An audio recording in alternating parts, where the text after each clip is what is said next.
Okay, magandang araw mga mamin sir. Meron naman po tayong napakagandang sewing machine. So ito po ay Singer brand. Tapos ang model ng ating Singer is DJ540PW. So stitches niya po is 15.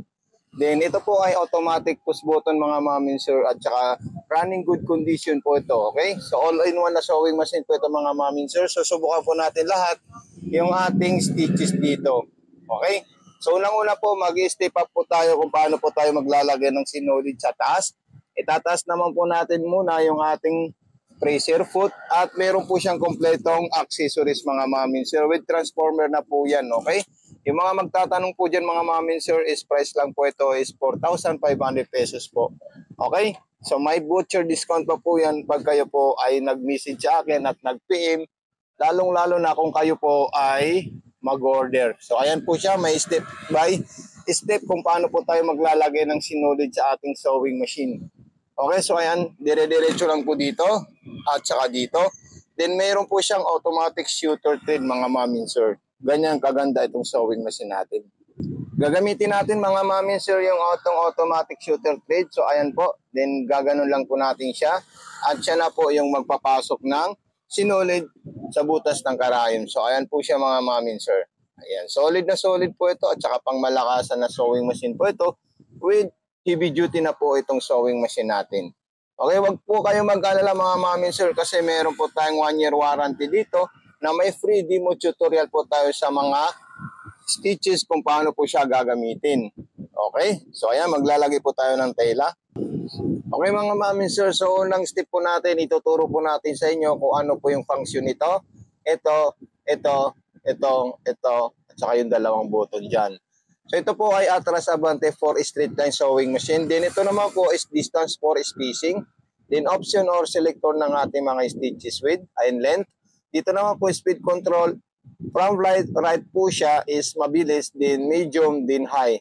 Kumbaga, left and right and middle, pang mabagal, pang gitna, pang medium, pang kanan, pang mabilis. Din tension, yung tahi po sa ilalim, once na ito po ay nagbubuhol or nagtutual, dito po tayo mag-adjust. Then button start po mga mamin sir, then button stop yung sa itaas. Okay? Di gagawa naman po tayo ng pagsigsag natin at kung sakaling gusto po natin i-reduce yung spacing or yung distance, dito po tayo kukuha. Dahil yung number 4 po, masyadong malalayo po yung laktaw o lakad ng ating sewing machine. Okay, so i-reduce po natin siya ng number 2 para magkaroon po siya ng masinsin na stitches length. Okay, so stitches length ito and distance. Okay mga mamin sir, then kukuha naman po tayo ng another stitches like pang garterize para sa mga malalambot na tela at para sa mga spandex na tela. Bali tatlo po yung pang-garterize ng ating sewing machine.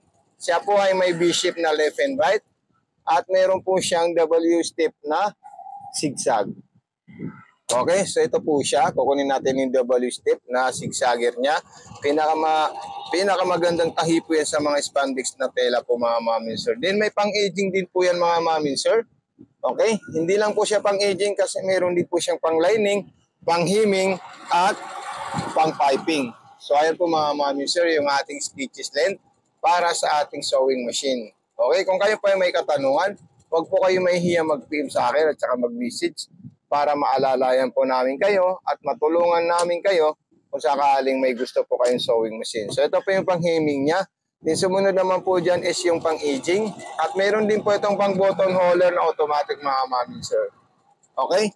So ito na po siya mga mamin sir, yung pang-aging na the best na stitches niya mga mamin sir. At mayroon din po itong double zigzag at saka double straight line. Okay? Nakunin natin yung double zigzag po ng ating sewing machine. So ayan po siya. Then mayroon po siyang kaninang tahi para sa pangmaong or back to original na tinatawag natin pang baston.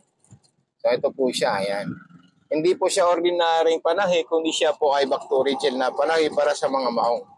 Kaya napaka-solid po itong sewing machine natin mga mamin sir. Okay? So ayan po mga mamin sir, pupunta na po tayo sa ating pang button holder para makita nyo po kung paano po gumagana yung button holder natin. Then mag-step po tayo ng 2 and 4 para po sa lock stitch. Okay? Yan po yung tinatawag natin left and right. Then pagkatapos naman po, pupunta po tayo sa step 1 para umabante po yung straight line natin na zigzagger po ng ating sewing machine. Then pagkatapos naman po, number 2 and 4 po tayo para mabuo po niya po yung letter L papunta sa likod. So ayan po siya mga mami sir. Napaka-solid po siya.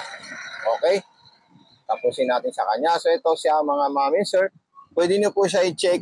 Pwede niyo po siya tingnan. So, ipapakita po natin sa inyo yung mga multiple stitches ng ating sewing machine. So okay mga mami sir. So ito po yung walis natin. Hindi pa natin yan pinerfect kasi po yung tela natin is spandex. Kung maungkot at saka cotton, napaka-solid po siya mga mami sir. So ayan po lahat yung design stitches ng ating sewing machine. Napakaganda po ito mga mami sir. Solid na solid po ito mga mami sir. Okay? So kung nagustuhan niyo po ito mga mami sir, huwag niyo po kalimutan mag-subscribe sa ating YouTube channel, Mato Panumpang Vlog. Okay? Then meron din po tayong TikTok account, Mato Sewing Machine. At meron din po tayong FB page, Mato Makina Panahi mga mami sir. So maraming salamat po sa inyo. God bless and more power po mga mami sir.